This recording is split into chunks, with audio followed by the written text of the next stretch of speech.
1972 წელს გამოქვეყნებულმა შოკის მომგვრელმა კვლევამ განაცხადა, რომ ადამიანებში მოხდა გენეტიკური ბოთლნეკი.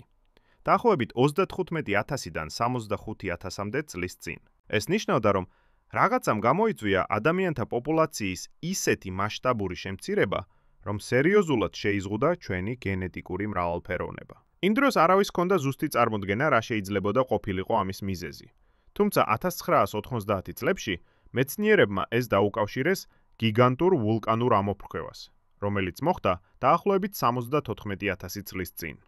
ტობას ტბას. ეს აფეთქება ინდონეზიაში იმდენად მძლავრი იყო, რომ მას კაცობრიობისთვის კატასტროფული შედეგები მოჰყვა. მათ შეაფასეს, რომ ამოფრქვევის ენერგია დაახლოებით 10,000 ჯერ აღემატებოდა მთის ჰელენსის აფეთქებას, რაც ადგილობრივი ტერიტორიების განადგურებასა და მკვეთრ კლიმატურ ცვლილებებს გამოიწვევდა. ეს ეკოლოგიური ცვლილებები საბოლოოდ ადამიანებს გადაშენების ზღვრამდე მიიყვანა. დედამიწაზე გადარჩა მხოლოდ დაახლოებით 3-დან 10-მდე ინდივიდი. გრძელვადიან პერსპექტივაში ეს ჰიპოთეზა გახდა მთავარი ახსნა ადამიანის გენეტიკური მრავალფეროვნების შემცირებისთვის. თუმცა ბოლო წლებში მეცნიერებში გაჩნდა მზარდი თანხმობა, რომ ტობას ამოფრქვევამ კაცობრიობაზე ასეთი ძლიერი ზეგავლენა არ მოუხდენია.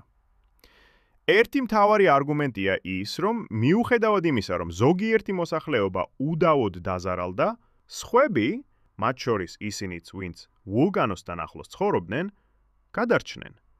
რაც ეჭვს აჩენს ამ აფეთქების სიკვდილიანობის რეალურ მასშტაბზე. გარდა ამისა, ახალი მოდელები აჩვენებს, რომ კლიმატური ეფექტი ალბათ ისეთი მძიმე არ ყოფილა, როგორც ადრე ეგონათ და დროის პარამეტრებიც არ ემთხვევა მოსახლეობის შემცირების პერიოდს. ამ მტკიცებულებებმა ფაქტობრივად დაანგრია ბოთლნეკის თეორია და ზოგი მეცნიერი თვლის, რომ ეს საერთოდაც არ მომხდარა. მით უმეტეს, რომ 1970-იანი წლების დნმ კვლევები დღევანდელი სტანდარტებით არ არის სანდო. თობას კატასტროფის თეორიის გადმოცემის შემდეგ ადამიანურ ბოთლნეკზე საუბარი თითქმის შეწყდა.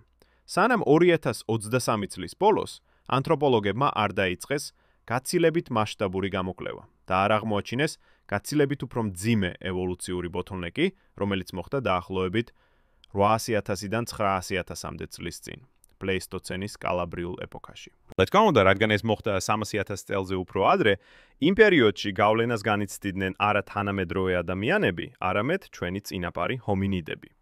მეცნიერებმა ეს შედეგები მიიღეს თანამედროვე 3,000-ზე მეტი ადამიანის გენომის ანალიზით. აღმოჩნდა, რომ ეს კატასტროფული შემცირება მოსახლეობას მხოლოდ დაახლოებით 1290-მდე ინდივიდამდე ამცირებდა.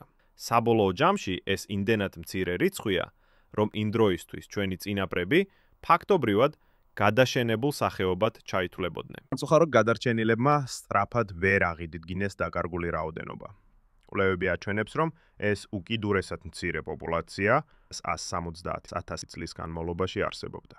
როცა ადრეული ადამიანები იბრძოდნენ გადარჩენისთვის და ებხაუჭებოდნენ ყველა შესაძლო რესურსს. ასევე მკვლევრებმა ფოსილური მტკიცებულებები გამოიყენეს თეორიის დასამტკიცებლად.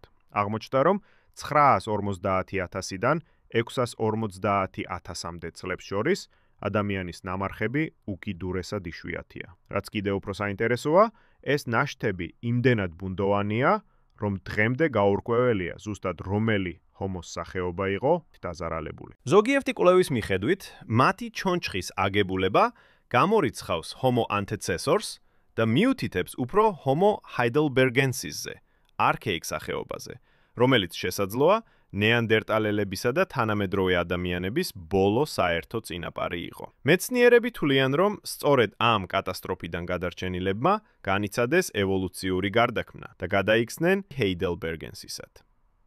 ეს ლოგიკურია, რადგან მსგავსი ევოლუციური პროცესები სხვა ცხოველებშიც აღინიშნება ბოთლნეკის დროს, როცა გენეტიკური მრავალფეროვნება იკარგება და ახალი თაობა ძველისგან მკვეთრად განსხვავდება. ეს ნიშნავს, რომ მხოლოდ ადრეული ადამიანები კი არა, სხვა სახეობებიც იტანჯებოდნენ. უბრალოდ, ადამიანებს ეს უფრო მძიმედ შეეხოთ. მკვლევრები ფიქრობენ, რომ ამის მიზეზი იყო ცეცხლის კონტროლის ნაკლებობა.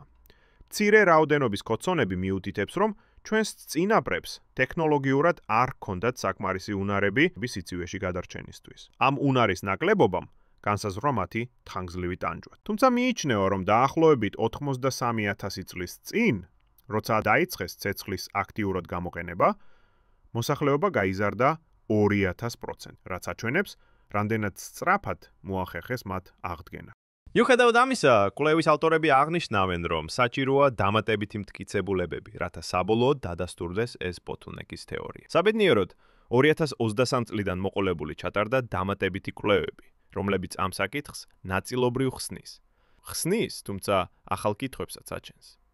მაგალითად, დამოუკიდებელმა გუნდმა აღმოაჩინა, რომ ბოთლნეკი ნამდვილად მოხდა, მაგრამ შეიძლება ეს უფრო ადრე, მილიონ წელზე წინ ყოფილიყო. თუ ეს მართალია, ეს ნიშნავს, რომ 0.9 მილიონი წლის მოვლენა შესაძლოა არ იყო გადაშენების ძირითადი მიზეზი. რა თქმა უნდა, არსებობს სხვა კვლევაც, რომელიც ადასტურებს პირვანდელ თეორიას და მის დროულ ჩარჩოს, თუმცა უარყოფს, რომ მიზეზი მხოლოდ სიცივე იყო.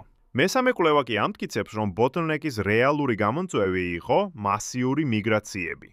მაშინაც კი, თუ კლიმატურმა ცვლილებამ დააჩქარა პროცესი. ირონიულია, მაგრამ მათ გადაადგილებაში ხელი შეუწყო სწორედ ყინულის დნობის შედეგად წარმოქმნილმა სახმელეთო ბილიკებმა, როცა ზღვის დონე დაეცა. თუმცა, თითქმის ვერავინ გადარჩა ამ მოგზაურობას, რადგან პირობები იყო უკიდურესად მძიმე. არ იყო საკმარისი სუფთა წყალი და საკვები.